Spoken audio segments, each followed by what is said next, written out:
رخ کریں گے Hong Kong کا، جہاں گزشتہ دنوں پہنچے تھے رکن شورا رفیع العطاری اور آپ کی مدنی حلقوں میں شرکت کا سلسلہ ہوا۔ آپ نے مدنی حلقوں میں میڈیکل اسٹوڈنٹس، ڈاکٹرز اور دیگر شعبہ زندگی سے تعلق رکھنے والی شخصیات کو اپنے مدنی پھول ارشاد فرمائے، جبکہ مدنی چینل کو بعض اسلامی بھائیوں نے اپنے تاثرات بھی دیے۔ میں مبلغ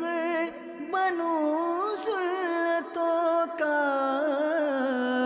خوب چرچا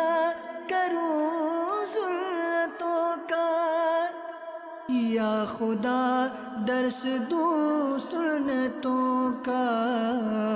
ہو کرم بحر خاک مدینہ، یا خدا درس دوں سنتوں کا، ہو کرم بحر خاک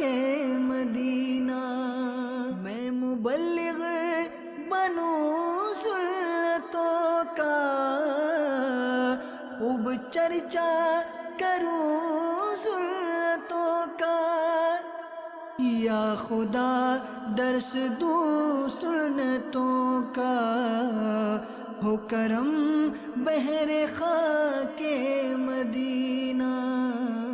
دعوت اسلامی ہانگ کانگ کی طرف سے ایک اجتماع کا انتظام کیا گیا، جس میں ہانگ کانگ میں موجود دعوت اسلامی کے مبلغ اور پاکستان سے آئے ہوئے ایک مبلغ نے بیان دیا، ہمارے ایمان کو تازہ کیا، ہمیں اسلام کی تبلیغ کی دعا ہے کہ اللہ تعالیٰ دعوت اسلامی کو اسی طرح دین اسلام کی خدمت کرنے کی توفیق عطا فرمائے۔ آج دعوت اسلامی ہانگ کانگ کے زیر سایہ پاکستان کلب میں ایک پرسرور محفل میلاد کا انعقاد کیا گیا، جس میں مور دین 40 اسٹوڈنٹس نے شرکت کی اور جو مختلف یونیورسٹیوں سے تعلق رکھتے تھے، جس میں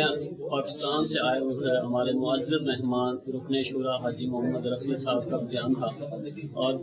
اسٹوڈنٹس ان کے بہت زیادہ ایمان تازہ ہوا ان کا، اور اللہ پاک سے دعا کرتے ہیں کہ اللہ پاک دن دگنی رات چگنی ترقی عطا فرمائے دعوت اسلامی کو۔ اور سب سے امپورٹنٹ بات کہ ہم خوش قسمت لوگ ہیں کہ دعوت اسلامی کی وجہ سے آج ہمیں حضور اکرم صلی اللہ علیہ وآلہ وسلم کے منہ مبارک کی زیارت نصیب ہوئی۔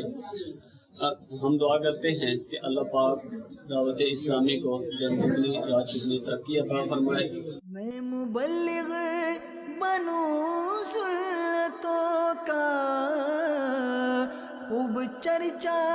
کروں سنتوں کا، یا خدا درس دوں سنتوں کا، ہو کرم بحر خاک مدینہ، یا خدا درس دوں سنتوں کا۔